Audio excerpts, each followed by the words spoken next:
Olá, eu sou Gabriela Michizuki Eu sou Andréia Silveira e esse é o Conexão GABA.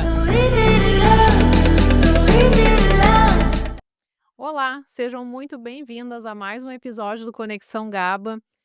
E o nosso convidado de hoje já esteve conosco em outro momento e foi sensacional. Estamos recebendo de novo o Dr. Fernando Ludwig, cardiologista, mas hoje é para falar de um tema um pouquinho diferente, que é Health Span. Isso aí. Isso, seja muito bem-vindo, doutor Fernando, um prazer te receber aqui de novo. Muito obrigado, assim, fico muito lisonjeado pelo novo convite, parece sinal de que a coisa foi boa na última vez, né. Foi muito bom, a conversa fluiu mesmo, né. E pra gente começar aqui, o que toda mulher quer saber sobre viver bem. Pois é, o que que é viver bem? Eu acho que se a mulher plantar saúde para o futuro, né, desde cedo praticar exercício, comer bem, né, ter atividades para a mente, ter o seu tempo, não se dedicar só à família, mas se priorizar, né, como a gente já falou da Uhum. outra vez, ter os seus momentos, fazer as suas coisas, ter o horário para si, né, para plantar um bom futuro. E as questões que depois a gente vai discutir, eu acho, ao longo da nossa conversa aí sobre hormônios, sobre suplementações, acho que é importante a gente falar também. Agora, doutor Fernando, esse termo, né, que tomou conta aí, né, das redes sociais, principalmente, que é Health Span, vamos falar um pouquinho para quem nunca ouviu, né, ou para quem não sabe o que significa, o que que de fato quer dizer. O lifespan é a sobrevida, né, eu vou viver o lifespan eu vou viver até os 80, até os 60, até os 90. Mas de que forma eu vou viver meus últimos 15, 20 anos, né. Então health span é chegar, viver bem os últimos anos, é viver melhor, não só viver, sobreviver. Por exemplo, eu tenho 60, tive um AVC, fiquei não digo fiquei de cama, mas fiquei limitado, não posso mais fazer esporte, não posso mais treinar, não posso mais namorar, né. E eu vou viver 10, 15 anos assim. Ou eu vou chegar aos 80, 85 super bem e ter uma morte súbita, né, tranquilo, ou morrer em 1 ano de alguma coisa, mas não ir morrendo em 10, 15 anos. Então esse é o conceito de health span, viver mais e melhor por muito tempo. Sim, sabe que nessa linha, doutor Fernando, eu sempre comento muito com os pacientes, quando eles são mais resistentes para algumas mudanças que a gente sabe que são críticas para o estilo de vida. E eu sempre digo: "Como tu queres chegar nos teus 70 ou 80 anos? É carregando a sacola do supermercado, levando teu cachorro para passear?" Porque são coisas muito simples, mas que de fato lá na frente fazem a diferença. Hoje, enquanto a gente tem saúde plena para fazer isso, não se valoriza, mas quando não pode, daí que realmente a ficha cai, né. E realmente é algo que o Health Span trabalha muito, né, é o como a gente vai. É legal tu Tá. falar isso, né, porque nas minhas práticas a gente fala muito sobre a idade cerebral, né, assim, eu vejo mulheres jovens com uma, sobrecarga cognitiva, né, e aí se sentem ali fatigadas, estafadas, enfim, e eu vejo às vezes mulheres mais velhas que estão a pleno vapor, assim, com a cognição a mil, né. E, eu queria ver assim, ouvir de ti sobre a Hum. perspectiva do coração, né, assim, por que que ele reflete tanto a idade biológica, né, assim, diferente às vezes da cronológica, né.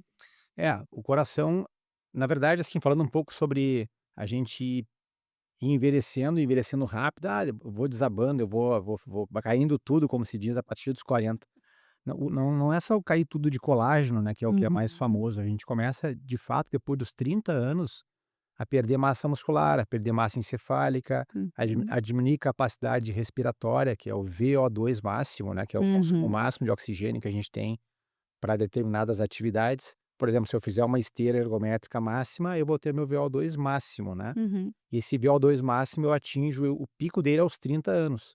E se eu tiver um VO2 máximo aos 30, perdão, um VO2 muito bom aos 30, é melhor do que um VO2 mais ou menos aos 30, porque é como se fosse uma poupança de dinheiro. Ela vai reduzindo com o envelhecimento, né, vai reduzir, uhum, o VO2 vai caindo 5 a 10% por década. E o VO2, cada atividade tem um VO2, por exemplo, relação sexual, é uhum, um VO2 de 20, 20 ml, 18 ml. Se o cara tem um VO2 de 30 aos 40 anos, se perde 5, 10% por década, ele vai chegar aos 70 sem poder ter relação sexual, por exemplo, uhum, né. Vai ficar muito dispineico, com muita falta de ar. uhum, Então o coração vai degenerando. E em relação à mulher, que é mais o nosso foco aqui, por que que o coração sofre primeiro, né? por causa da queda do hormônio de vocês, de todos nós, mas vocês têm mais, o estradiol. Uhum. Por que que a mulher até a menopausa está mais protegida que o homem? Até a menopausa ela tem níveis altos de estradiol, de hormônio feminino, e o hormônio feminino ele estabiliza as membranas celulares, ele previne diminui a chance de arritmia, ele deixa a artéria mais elástica, né, a artéria fica mais elástica, a pressão ela é mais baixa, Uhum. ele mantém o colesterol bom mais alto e o colesterol ruim mais baixo, ele mantém a gordura da mulher distribuída no glúteo e na coxa, né, aquela gordura ginoide, não androide, com a gordura no abdômen. Quando ela entra na menopausa, a gordura se centraliza mais no abdômen, e aí começa a aumentar o risco da mulher, que triplica depois da menopausa o risco de um infarto, por exemplo. Uhum. Então por isso que o coração começa a sofrer a partir dos 45, 50, que é no climatério e menopausa, Uhum. né. Aí o estradiol vai embora, sobe o colesterol, aumenta a gordura, sobe a glicose, piora a pressão, porque a artéria fica mais dura, e ela começa a envelhecer mais rápido e o risco de um infarto encosta ou passa o do homem. Uhum. E é por isso que o risco da mulher aumenta depois da menopausa. Uhum. E talvez por isso que o coração seja tido como um órgão que primeiro muda a idade biológica em relação à cronológica, né. Uhum. Perfeito. E até, é importante dizer que não é só a genética, né, fatores genéticos que Hum, levam a isso, mas são as nossas escolhas diárias, né, doutor Fernando? uhum. É, a gente fala muito de suplementação, né, o que que é bom qual suplemento que eu uso, tá muito na moda, né. O que que é bom para isso, o que que é bom para aquilo. Mas o feijão com arroz faz a diferença, né. Então a Uhum. gente quer tomar: "Ah, eu tomo magnésio ou tomo coenzima Q10? É magnésio de malato ou treonato?". Falei: "Mas tu treina, né, Uhum. quantas vezes na semana? 2. Mas a semana tem 7 dias. Como Uhum. é que é o teu sono, né? Tu toma remédio para dormir, né? O que que tu comes? Tu come faz jejum, tu não faz jejum, tu come todas as refeições, tu come salada, tu". Então, o básico faz a diferença. Então, Uhum. a gente pode ir plantando não através de suplementações ou de coisas mirabolantes, mas plantar uma saúde melhor para o futuro Sim. e ter uma idade biológica até menor que a cronológica, às vezes, né. Ou alguém que foi ficando um pouco mais doente e a biológica passou da cronológica, né, o cara tem 50 anos e está com uma idade vascular de 55. Daqui a pouco ou vamos dizer assim, de 40 para 45, daqui a pouco faz intervenções, e quando ele tiver com 50 encostou uma na outra de novo, né, ele conseguiu amenizar esse envelhecimento vascular, por exemplo. Sim. Tem exames que a gente pode fazer para isso também, né. Esse era um ponto até que eu ia pedir para comentar sobre os exames. E além disso, doutor Fernando, para as mulheres que não costumam, né, fazer esse cuidado, ter esse olhar, quais são os principais marcadores de envelhecimento que elas precisam se atentar? Tu diz do ponto de vista cardiovascular, que Do ponto exames, de por vista exemplo? cardiovascular e da saúde em geral.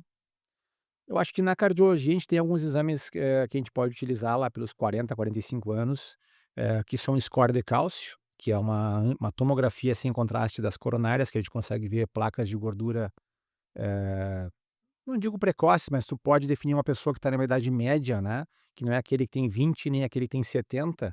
Pega alguém de 45, tu diz: "Será que ela tem ou não tem placa de gordura?", né. Faz score de cálcio, tem gordura nas artérias, ó, já tem um risco maior, já tem que tratar mais enfaticamente. Um ecodoppler, um ultrassom de carótida também nos avalia, placas de ateroma nas artérias. O próprio ecocardiograma, o eco de coração, tu vê alterações de um relaxamento, um coração um pouco mais duro. Tem um eco com uma tecnologia que se chama strain, ecocardiograma com strain miocárdico, ele vê como se fossem pequenos pixels do coração, assim, segmento por segmento, e nos mostra já uma disfunção inicial que um eco normal não mostraria. Tem um exame que a gente faz no consultório que é o AOP, análise de onda de pulso, que vê a velocidade de onda de pulso. Então tu bota um aparelho de pressão no braço, ele fica monitorando por 10 minutos a pressão, e várias medições da pressão média, né, ele consegue ver o fluxo na artéria, como é que está a velocidade do fluxo. Se o fluxo está correndo muito rápido, é porque a artéria está dura, né, e a artéria dura é uma artéria mais doente. Então são alguns exames que a gente pode lançar a mão aí para ver precocemente doença das artérias das pacientes, né. E uma curiosidade, uma mulher, por exemplo, de 50 anos, vou dar o meu exemplo, né, fiz os meus exames com o doutor Fernando há pouco tempo. De quanto em quanto tempo é recomendado que se repita? Posso falar que a tua idade biológica tá para 35 ou não? Não, de quanto em quanto tempo, na verdade, assim, depois dos a partir dos 35 a gente tem mais chance de doença coronariana, né.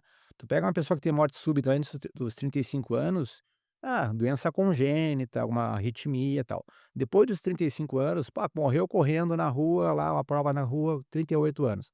Doença coronariana é a possibilidade mais provável, né. Doença vascular, placa de gordura nas artérias. Então é depois dos 35 anos que a gente tem que ter o cuidado anual, especialmente depois do climatério. Aí começa a cair o estradiol, começa a enrijecer a artéria, começa a redistribuir a gordura, né, a gordura vai para a barriga, começa a aumentar colesterol, como eu estava dizendo, glicose, então tem um risco maior.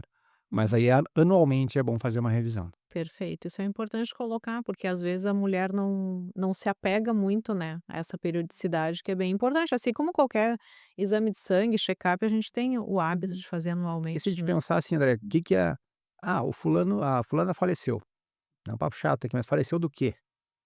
De tuberculose. Não, morre de tuberculose hoje é difícil, né. Sim. Covid, agora não é mais Covid. O que que tu ouve falar? É acidente, é câncer e a doença cardiovascular, são as 3 maiores. E a maior disparada é a doença cardiovascular, o infarto e o AVC. Então tu tem que ter do câncer a colonoscopia depois dos 45 anos, a tua gineco para ver mama, endométrio e Uhum. tal, né.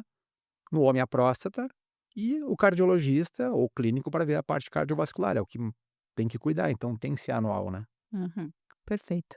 Agora, mudando um pouquinho aqui o lado, né, aquele coração que dá uma disparada no treino, até que ponto é normal ou que pode aí levantar algum sinal de alerta para a pessoa? Na verdade, assim, a frequência cardíaca que ele dispara, eh, tem as zonas de treinamento que a gente até pode entrar depois, mas, Uhum, a gente pode falar sobre isso, mas um paciente saudável pode disparar muito, uhum, né. Se o paciente estiver mal condicionado e fizer um esforço extremo, por exemplo, ele vai disparar muito o coração, ele pode chegar a 180 batimentos. Quando que a gente tem que se preocupar? Quando ele sentiu que o ritmo ficou irregular, que não tá tum tum tum tum tum tum tum, tá tum tururum tum tum, parece uma cavalgada ali, tá meio descompassado, sentindo diferente na roupa, né, é uma palpitação diferente, pode ser um outro tipo de arritmia, tipo uma fibrilação atrial, ou então uma disparada associada a desmaio, né, ou a hum, disparada associada à tontura, ou uma disparada associada a uma falta de ar que não passa. Não, parei, parei aqui a escada, tô bem ofegante e minha frequência está sendo 60, daí passa 30 segundos sendo 50, tem que baixar no mínimo 12 batimentos no primeiro minuto. Não baixa, não baixa, não baixa, minha falta de ar não está passando, 2 minutos, tem uma coisa errada. Então, disparo no coração, Gabriela, com dor no peito, com falta de ar que não passa logo assim que para, uhum. sentindo um ritmo irregular, com tontura forte que não passa, ou com apagão, sugere uma arritmia mais grave. Perfeito. Importante, né, a gente ter essa consciência, né, assim, porque É. a gente não consegue, né, às vezes diagnosticar, óbvio, não consegue, né, enfim, não temos ferramental para isso, né, e nem conhecimento, mas pelo menos são sinais de alerta que a gente pode colocar aqui para as mulheres e para o público em geral que está nos assistindo, né. Que não sai daquilo que a gente tanto bate aqui, né, Gabi, que é de se conhecer, de prestar atenção no próprio corpo, nos sinais, porque o corpo ele avisa, É. né. Agora o doutor Fernando, a gente tem, acompanhado cada vez mais aí o uso das canetas emagrecedoras, e não sou contra, tá, muito antes pelo contrário, quando bem indicada e bem utilizada, eu acho que é uma ferramenta fantástica que muda a vida das pessoas. Mas isso tem um impacto na longevidade. Na tua opinião, de que forma impacta? Impacta positiva, negativamente? Fala um pouquinho pra gente sobre isso. Eu acho que, na minha opinião, impacta muito positivamente, né, mas, bom, aí vamos explicar. Por exemplo, se eu usar insulina para diabetes, eu vou morrer, porque eu não sou diabético, se eu usar a dose errada, né. Ou então se eu usar um antihipertensivo numa dose normal, eu vou ficar bem, mas se eu usar numa dose alta, eu vou desmaiar.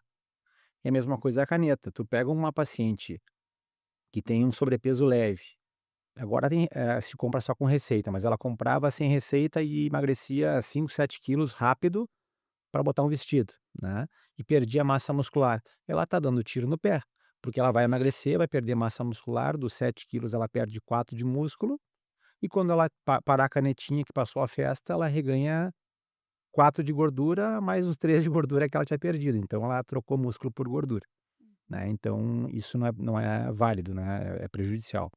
Agora pega um paciente com obesidade ou sobrepeso com comorbidade, né? Sobrepeso com comorbidade é alguém que tem um índice de massa acima de 27 e tem uma hipertensão, ou tem um colesterol alto, ou tem uma pré-diabetes, esse paciente tem um sobrepeso com comorbidade.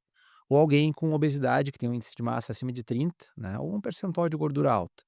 Esse paciente vai se beneficiar. Só que como não precisa de receita hoje em dia, nos facilitou. Agora o paciente tem que ter um médico, né? Tem que ter um acompanhamento nutricional, vai suplementar e como ele é orientado, ele deve emagrecer devagar. E aí ele vai perder peso devagar, sem perder muita massa muscular. É muito difícil perder peso sem perder nada de músculo, né? Até porque o paciente tem um músculo alto para carregar o peso que ele tinha. Hum. No momento que ele perde 20 quilos, ontem eu atendi um paciente meu que ele perdeu de janeiro para cá 22 quilos e 800. E ele perdeu 700 gramas de músculo. Ele manteve o tempo todo a massa muscular dele, né? Então, com estratégia, com intervenção nutricional, com um aporte proteico, com hidratação, né, sem enjoar, com a progressão gradual da dose para o paciente não parar de comer, não começar a vomitar. Então, eu acho que é uma baita estratégia. E, e essas canetinhas, por exemplo, mas eu vou usar para sempre, não faz mal, pegando um gancho aqui. Por exemplo, hipertensão, tem cura? Pressão alta? Depende, tu pega um paciente com 110 quilos, 1,80 m. Aí ele fez uma dieta com ou sem caneta e ele está pesando 90. A pressão dele, que era 12/8 com remédio, passou a ser 9/6 com remédio. Daqui a pouco ele tira o remédio e fica com 12/8, né? Ou então um diabético que tem lá, não de 250 de glicose, mas o cara tinha 130 de glicose. Ele usa remédio para diabetes via oral. Aí ele emagreceu, com ou sem caneta. Ele passa a ter 90 de glicose, ou 80 de glicose com remédio via oral. Tira o remédio via oral, essa diabetes entrou em remissão ou curou, né, ou pelo menos está tratada por medida não farmacológica. E a obesidade é a mesma coisa, se o paciente tratar essa doença, né, que é uma doença crônica, a obesidade não é um estado, né, a gente sabe que é uma doença bioquímica, não é, o paciente é gordo porque quer, né? Ele é obeso porque ele come muito, na verdade, ele come muito porque ele tem a doença, a obesidade, que faz ele comer muito, né? E Exatamente. aí esse paciente vai tratar com o nutri, com o médico, com o treino e com o remédio. E o que tem de melhor hoje em dia são as canetas, né? E cada vez tem canetas melhores. Aí ele perdeu 30 quilos, ficou 2 anos tratado, supervisionado. Ele começa a tirar devagarinho, continua supervisionado, começou a se gostar, ele ou ela, né? A gente tá falando delas aqui, né? Ela começou a se gostar mais, né? Tá feliz, serve tudo que é roupa, toma elogio, tá treinando, acorda disposta, melhorou a vida sexual, virou uma chave. Não precisa mais de caneta, vai desmamando com o seu médico, acompanhando com a sua nutri, ou não engorda mais. E ela pode ficar sem a caneta, mas muitos pacientes precisam da caneta, muitos, né, precisam da caneta para sempre. O problema impacta no preço. Mas eu acho que é uma baita estratégia, um baita arsenal para o tratamento dessa doença crônica e difícil de tratar, que é a obesidade. E quando a gente faz a conexão com a longevidade, é fantástico, porque assim, é inegável que o sobrepeso tira anos de vida da Uhum. pessoa. Porque são várias doenças associadas ao sobrepeso, e isso também, assim, fora toda a questão do emocional, né, doutor Fernando, que o paciente com sobrepeso, com obesidade, ele carrega. A gente que recebe em consultório e ouve esses relatos, a gente sabe que isso tem um peso muito grande. Então, a partir do momento que o paciente consegue resolver isso, é lógico que ele está ganhando mais vida, né? Não tem como negar. Uhum. Não. E olhando para uma outra perspectiva aqui, vamos falar do famoso e brasileiro cafezinho. Qual a dose recomendada? Pode ou não pode? Pode. Se não pudesse, eu estava ferrado. Bah, somos dois. Não, cafezinho pode, na verdade a gente tem pacientes mais e menos sensíveis a café. Tem teste genético, tem painéis genéticos para nutrientes que a gente pode fazer para ver se tu é mais sensível ou menos sensível à cafeína, né. Mas às vezes o paciente é mais sensível ou menos sensível e se dá bem ou se dá mal com café, então não ajuda nem atrapalha o teste. Uhum. Mas a dose, por exemplo, para performance é de 3 a 6 miligramas por quilo. A gente passa para pré-treino para um paciente fazer um treino, por exemplo, de corrida ou uma musculação. Então, alguém com 70 quilos, 3, 210 miligramas. 6, 420 miligramas. Então, essa é uma dose segura. A gente tem uma dose até 9 miligramas é seguro. mas a diferença de 6 até 9 não é tão grande, e começa a ter uns colaterais de palpitação, de ficar mais Uhum. angustiado, assim, com a cafeína. Então, entre 200 e 400 miligramas é bem seguro, tá. Um expresso tem mais ou menos 80. Um Red Bull também pequeno tem uns 80, por mais que o pessoal ache que energético aí faz mal, claro que tudo em excesso faz mal, né. Uhum. A diferença do veneno e do remédio é a dose, né. Então, Uhum. um energético sozinho não vai fazer mal, é como um expresso, mas um energético na madrugada misturado com álcool é outra coisa, né. Vários Uhum. energéticos. Uhum. Então, cafezinho é tranquilo. Coisa boa. Eu tô liberada. Aproveitando aqui, como o intuito também do nosso podcast é elucidar aqui várias dúvidas, né? No ano passado teve muito alvoroço em torno das novas diretrizes de hipertensão arterial, e eu já vou fazer a pergunta dupla. Fala um pouquinho dessas novas diretrizes e a relação de lipo A e lipo B, que é algo que também tu acaba abordando bastante nas tuas redes sociais. Uhum. Tá, esse é um assuntinho, vamos conversar um pouquinho que é bem interessante. Vamos lá. Ah, agora 12/8 é hipertensão? A hipertensão não, não é hipertensão. Como é que era antes da classificação nova que saiu agora recentemente na diretriz brasileira? Todas modificaram, né, mas, ficaram parecidas, cada um tem uma particularidade, mas vamos pegar a brasileira. Hipertensão é acima de 140/90, 14/9, tá. E abaixo de 14/9 não é hipertensão. O ótimo é abaixo de 12/8, 120/80, então até 119/79 é ótimo. 120/80 até 140/90 ou 139/89 é pré-hipertensão. Então, ótimo abaixo de 12/8, de 12/8 a 14/9 é pré-hipertensão, hipertensão acima de 14/9. O que que mudou? Antes, o cara com 145/92, pressão um pouquinho alta, a gente dava uns 3 a 6 meses com medidas não farmacológicas, vai treinar, vai comer melhor, vai controlar o sal, aumentar a ingesta de potássio, né, parar de beber e ver se controla. Hoje não, se o cara é hipertenso, acima de 14/9, remédio, né. E outra coisa que modificou, antes a gente iniciava com um remédio, ia aumentando ele até controlar, e se não controlava botava um segundo e aumentando até controlar, e se não controlava botava um terceiro e assim por diante. Agora tu já começa geralmente com 2 em dose baixa, então tu age em 2 frentes, um vasodilatador e um diurético, né, ou 2 vasodilatadores com ação diferente, para tu agir em várias frentes, Perfeito. acima de 14/9. Entre 12/8 e 14/9 é o pré-hipertenso, então é para te dizer é para dizer assim: "Ó, te liga, tu não tá normal, tu tá quase Uhum. no remédio", né. E a gente trata o pré-hipertenso, se o pré-hipertenso ele tiver alguma comorbidade, for tabagista, que é uma doença, tabagismo, se ele tiver diabetes, se ele tiver um colesterol muito alto, se ele tiver alguma lesão em algum órgão, tipo retina, rins, né, lesão em órgão-alvo, coração já com algum dano, tu vai tratar também com o objetivo de ficar abaixo de 13/8. A meta sempre é ficar abaixo de 13/8. Tu pega um cara com 16, que levar para menos de 13/8. Tu que pega um cara com 14 para menos de 13/8, tá. Mas o pré-hipertenso tu pode tentar esperar os 6 meses para tentar levar ele para essa meta abaixo de 13/8, Uhum. desde que ele não tenha, comorbidade. Tem comorbidade, remédio, né, então Perfeito. isso que é o que deixou a confusão. Mas o ótimo, eu quero ter ótimo, né. Eu gosto de brincar no consultório assim, ó, qual é o normal do cara sobreviver, né, viver, né, o lifespan. O normal é 80 anos, né. Qual é o normal da pressão? O normal é 13/8, então tu vai morrer com 80. Tu quer morrer com 90 ou com 100, tem que ser anormal, né, tem que ser o ótimo. Uhum. Aí é o 12/8, é o 11/7. E a mesma coisa vale para o colesterol que tu estava me perguntando, né. Qual é o normal por laboratório ali de colesterol? 130 de LDL, né. Que mudou agora na classificação nova, também teve uma nova classificação. Tem cinco pontos de corte. Pessoas de baixo risco, assim, um adulto com colesterol um pouco mais alto, ele tem que ter um LDL abaixo de 115, tá.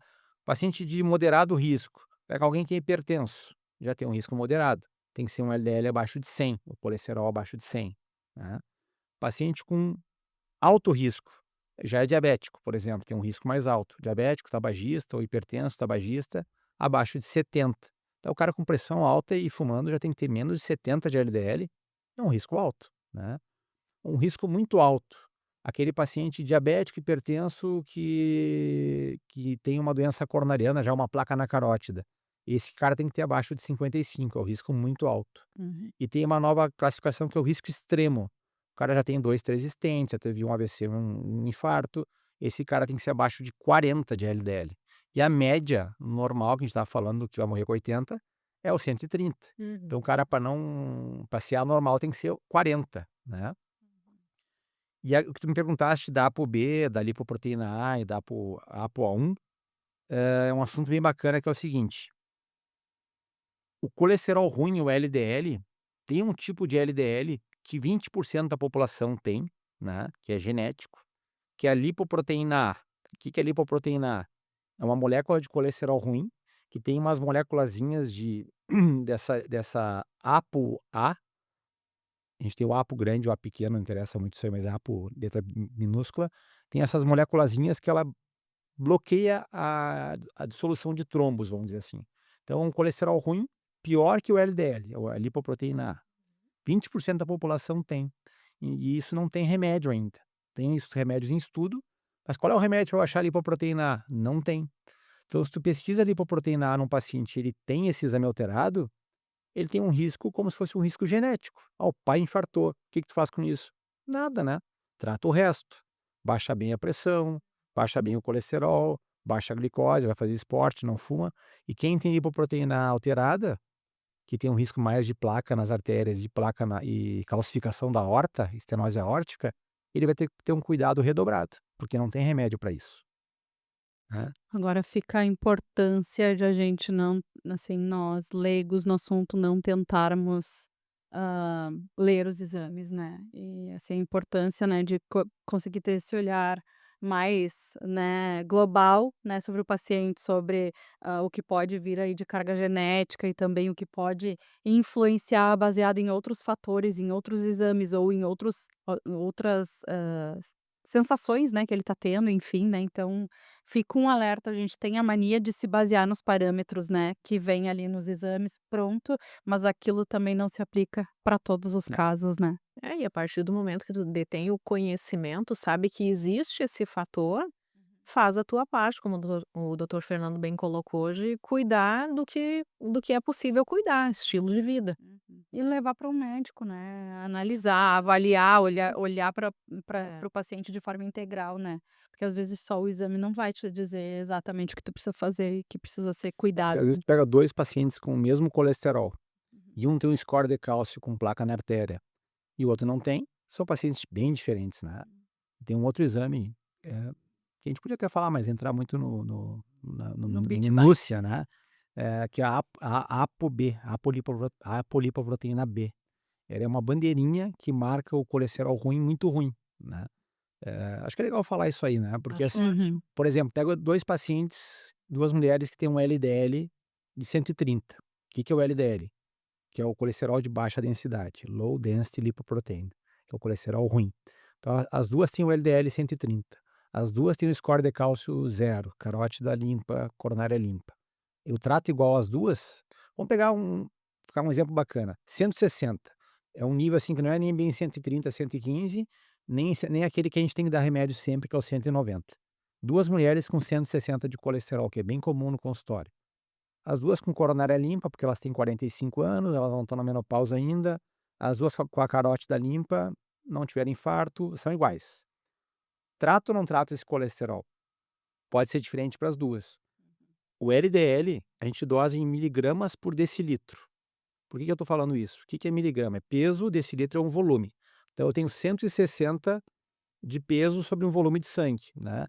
E 160 miligramas é uma bola grande de 160 ou 2 bolas de 80, ou são 160 bolinhas de 1? É o mesmo peso, né. E a gente sabe que o colesterol ruim nem todos têm o mesmo tamanho. Os que fazem placa são os pequenininhos, que infiltram na parede da artéria. Isso para quem não é da área aí, né, Gabriela, Uhum. que infiltram na parede da artéria e fazem a placa, porque a placa ela vai sendo feita, a artéria tem um piso como se fosse um porcelanato, né. Uhum. E a placa não é uma sujeira em cima do porcelanato, a placa é uma sujeira que infiltrou no porcelanato, no rejunte, e ficou entre o contrapiso e o piso, abaulando o piso para cima. Então, se eu tenho uma sujeira grande, ela não entra no rejunte. Mas se eu tenho sujeiras pequenas, que são essas bolinhas pequenas, elas entram no rejunte e fazem a placa embaixo. Então, se eu tenho múltiplos pequenininhos, LDLs pequenininhos, eles fazem mais placa. Então, aquela mulher que tem um LDL 160 com bolas grandes, não passa. Aquela que tem bolas pequenas, passa. E o que que a ApoB é? A apolipoproteína B é uma bandeirinha que marca cada uma das bolinhas. Então, no exemplo esdrúxulo que eu tô dando, né, 2 bolonas de 80 são 2 ApoB. 160 bolinhas de são 160 ApoB. Então tu vai ver a mulher, pô, ela tem uma ApoB super alta, né. Não, ela tem uma ApoB baixa. Então são completamente diferentes os perfis de lipídios dessas 2 pacientes. Hum, A gente leva em conta isso na hora de tratar também. sim. É. E esse rejunte, falando do rejunte para ficar mais claro ainda, do porcelanato, ele pode estar mais aberto ou mais fechado. Uhum. E quando ele está mais aberto, é quando a gente está mais inflamado, aí entra outros marcadores, né. Por exemplo, a proteína C reativa ultrassensível, que é um exame que a gente pede para Uhum. várias inflamações, mas a gente consegue avaliar, risco de inflamação vascular através desse exame também. Aí tu pega Uhum. alguém com colesterol mais ou menos, para cima, com ApoB alta, uma lipoproteína alta e inflamado, vai ter que tratar com estatina, por exemplo, né, para colesterol. Uhum. Agora, doutor Fernando, eu queria falar um pouquinho contigo sobre suplementos para mulher na menopausa, né. A gente sabe que, suplemento está muito na moda, né, tem muitas pessoas tomando por conta própria, sem qualquer indicação, e mal sabem que podem estar fazendo um investimento de dinheiro que sai pelo ralo, né. Mas o que que de fato é indicado nessa fase da vida da mulher, né, e que pode efetivamente contribuir aí para o coração, né? Proteína, água e treino? Não, tô brincando. Não, o Ótimo. que de fato tem evidência, né, que tem evidência que todas deveriam tomar, né. Minha mãe tem 80 anos e toma. Creatina, né, creatina tem que tomar, todo mamífero tem que tomar creatina, não faz mal para o Uhum. rim, não incha, faz bem, tá. Muita evidência para musculatura, algumas evidências para cognição, para força, e a Uhum. questão da autonomia do health span, se a gente não tiver força, a gente não pode botar uma mala no bagageiro, a gente não pode ir no supermercado sozinho, a gente não pode caminhar com o cachorro. Uhum. Então creatina para todo mundo, né, tem que Uhum. tomar, 3 a 5 gramas por dia. Vitamina D com K2, né, a vitamina D, o que que ela faz? Ela aumenta a absorção de cálcio, e a mulher pós-menopáusica tem uma tendência maior de osteoporose pela queda do estradiol. Então a vitamina D nos ajuda a absorver Hum. cálcio, e esse cálcio deve parar no osso. Como é que eu faço para esse cálcio não parar na artéria e calcificar a artéria? Aí eu boto um GPS nesse cálcio, que é a vitamina K2. Uhum. Então a D com K2 é uma suplementação importante para a mulher. E a terceira daí vai depender, né, então assim, obrigatoriamente, a mulher que está dormindo mal, apesar do seu Ultrogestão, da sua progesterona que ela está repondo, ela dorme mal, tu pode botar de repente um magnésio inositol, ajuda, né. "Ah, é maravilhoso?" Não, mas ajuda. A mulher que tem muita dor, não sei o que, artrite, artrose, tem dor, uma curcumina, por exemplo, de boa marca, né. Uhum. Eh, ômega é um troço que muita gente usa e que é, eu não vou apanhar dos cards que estão me escutando, mas eu posso apanhar dos outros colegas de outras áreas, mas assim, o ômega não tem muita evidência para benefício cardiovascular, por exemplo, né. Uhum. O ômega pode baixar um pouco o triglicerídeo, mas para diminuir infarto, para baixar colesterol, não tem evidência, tá. Uhum. Na verdade, para não dizer que não tem evidência, eu vou citar só para parecer que, eu estou dizendo por que que eu estou dizendo que não tem evidência. Tem 2 estudos, um que se usou uma dose alta de um ômega especial contra óleo mineral. Uhum. E aí o grupo do ômega foi melhor para risco cardiovascular. Mas depois, em subanálise, eles pensaram assim: "Será que o grupo do ômega foi melhor, ou o grupo do óleo mineral, que era um óleo ruim, que foi pior?", né. E a diferença foi porque tu piorou os pacientes com óleo ruim, né, que nem eu Uhum. tomei um óleo ruim de cozinha, né. Uhum. Então esse foi um estudo que nos deixou dúvida. E um outro estudo que trouxe um benefício para paciente que faz diálise, recente. Então, para uma mulher saudável na menopausa usar ômega de rotina para o coração, Para o a coração. gente não usa, né. Uhum. Ah, o oftalmo gosta para o olho, mas de rotina não. Então, obrigatoriamente eu penso em creatina, vitamina D e K2. Aí uma curcumina, um magnésio, uma mulher que usa estatina e tem cãibra ou dor muscular, uma coenzima Q10, eu acho que é interessante utilizar, Uhum. né. Tem a coenzima Q10 pode melhorar as dores induzidas por estatinas, que acontecem em 5% dos pacientes, então acho que por aí. Mas o básico, né, o feijão com arroz, o treino, a dieta Eu e a sempre brinco proteína. que o suplemento mais eficiente é dieta, água e treino, né. Colocaria até dieta, água, treino e sono. Isso, né. Esses suplementos são os perfeitos. Mas, e realmente a gente tem hoje muitas possibilidades, né, doutor Fernando, então claro que cada caso deve ser analisado, assim, Possibilidade e o acesso facilitado, e né? acesso facilitado, mas, eu sempre bato na tecla, precisa ter a indicação de um profissional qualificado que tenha o conhecimento, não é ir ali na farmácia comprar. É a mesma coisa que a gente tá falando do exame, né, não é só fazer o exame, olhar o resultado por si só, né, vai lá, é um Eu especialista. penso no suplemento é assim, ó, eles me perguntam: "Ah, meu filho pode tomar creatina?", tem 10 anos, por exemplo, posso passar creatina para ele?". Claro que pode, pode, é pra todo mundo pode tomar creatina, mas tu vai trazer para uma criança que a creatina é a solução, já vai desde os 10 anos ensinar que ela tem que tomar suplemento, né, então Exato. porque acontece no consultório que eu quero fazer todas as vitaminas, quero dosar tudo que tem no bota tudo aí doutor, eu tenho convênio, bota tudo aí e me dá tudo que tem que suplementar. Aí tu passa toda a responsabilidade do cuidado da saúde dele para a prescrição que tu vai dar. Quando na verdade é ele que tem que treinar, é ele que tem que comer bem, é ele que tem que dormir bem, né. Então não vai ser a creatina que vai melhorar um treino ruim, ou uma pessoa que trabalha na madrugada todos os dias, um dia sim, um dia não, por exemplo, não vai ser isso que vai salvar a musculatura dele, né. Então a gente não pode o suplemento acaba às vezes fazendo com que a pessoa jogue todas as fichas no suplemento, né. Uhum. Eles são suplementos, na verdade. Eles funcionam, mas são suplementos, A cereja do bolo. não são os principais, né. Agora fala um pouquinho pra gente do e-book. Doutor Fernando tem um e-book super bacana, especialmente para quem quer saber mais aí sobre saúde e longevidade, conta pra gente. O e-book, que é o Health Span Viva Mais Melhor, né, é sobre essa questão de tu envelhecer com autonomia, com saúde, ter longevidade saudável, e ele é um início, ele tem ali uma base para a gente começar a entender o que que tem que ser feito desde já, ou até já tendo passado da época de começar, Uhum. para que tu chegues lá bem, né. Então tem dicas de treinamento, tem dicas de nutrição, de reposição hormonal, de manejo de estresse, de melhora de sono, são 5 pilares que a gente avalia aí para o paciente envelhecer com saúde, né. Uhum. Então, não tem prescrições, mas tem orientações ali boas em relação a essas 5 esses 5 pilares ali.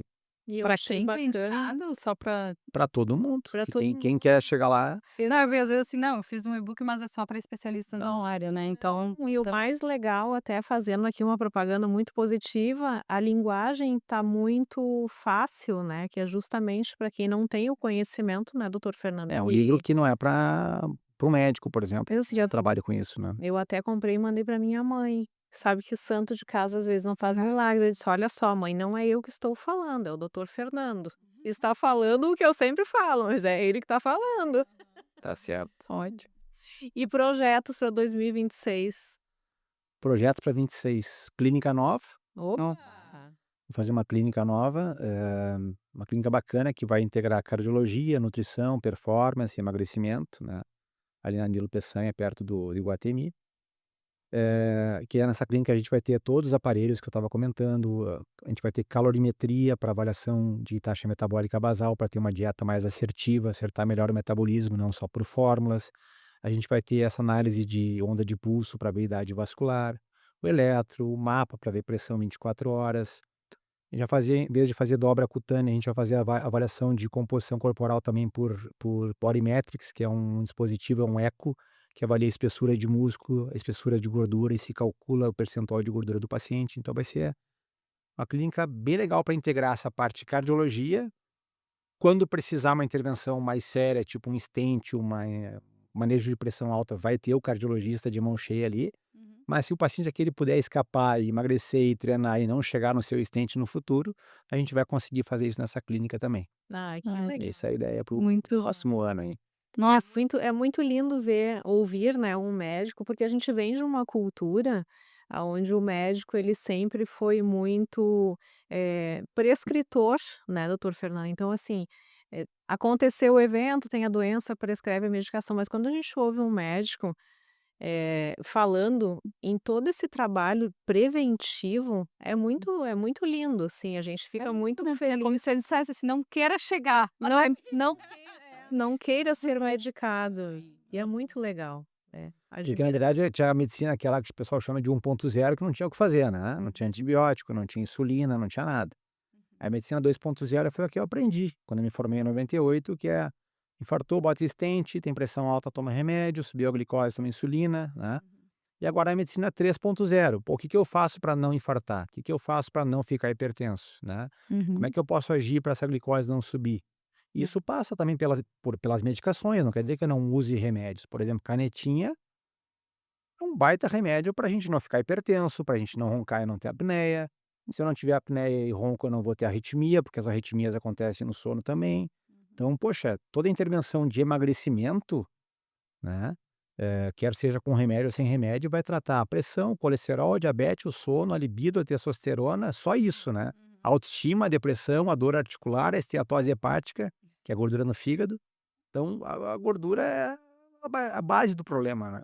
Uhum, uhum. Que legal. Perfeito, muito bom. Doutor Fernando, não podemos encerrar esse episódio sem falar que Sem falar que pois é. Ah, saia justa agora. Não, sem falar que mulheres se priorizem, né, como eu costumo dizer, se cuidem, né, não cuidem só dos filhos e do marido, façam sua atividade física, se divirtam com as suas amigas, não fiquem só, cuidando da família. Eu acho que hoje em dia o pessoal já pensa muito isso. Pratiquem exercício, comam bem, meditem, relaxem, né, bebam com moderação, não fumem. É isso. muito bom. Que legal. Excelente. Muito obrigada mais uma vez, né, por nos prestigiar com o teu conhecimento, com a tua generosidade, né, de fechar a agenda, de estar aqui. Então, muito obrigada de E coração. até onde a nossa audiência te encontra, né. Compartilha aí o teu Verdade. perfil aí no Insta. Perfil doutor DR Fernando Ludwig, DR Fernando Ludwig no Instagram, tá. Perfeito. Não, sempre um prazer estar com vocês, muito obrigado pelo convite de novo, fico à disposição, gostei muito de estar com vocês aqui. Ai, Ai, que que bom. legal. Mulheres maravilhosas, espero que vocês tenham gostado. O doutor Fernando sempre traz muita informação de qualidade e com certeza é importante que vocês, inclusive, encaminhem esse vídeo para todas as amigas. Não esqueçam de se inscrever nos nossos canais, tanto no YouTube quanto no Spotify, e de nos seguirem no @Conexão Gaba no Instagram, para não perderem nenhum episódio, né, e não deixem aí também de compartilhar com as amigas tudo aquilo que vocês acham interessante para você. E um super obrigada aos nossos apoiadores Chocolates Miró, Origem Café e a Mari Araújo, responsável pelos nossos looks. Beijo e Beijão até a e até a próxima. próxima.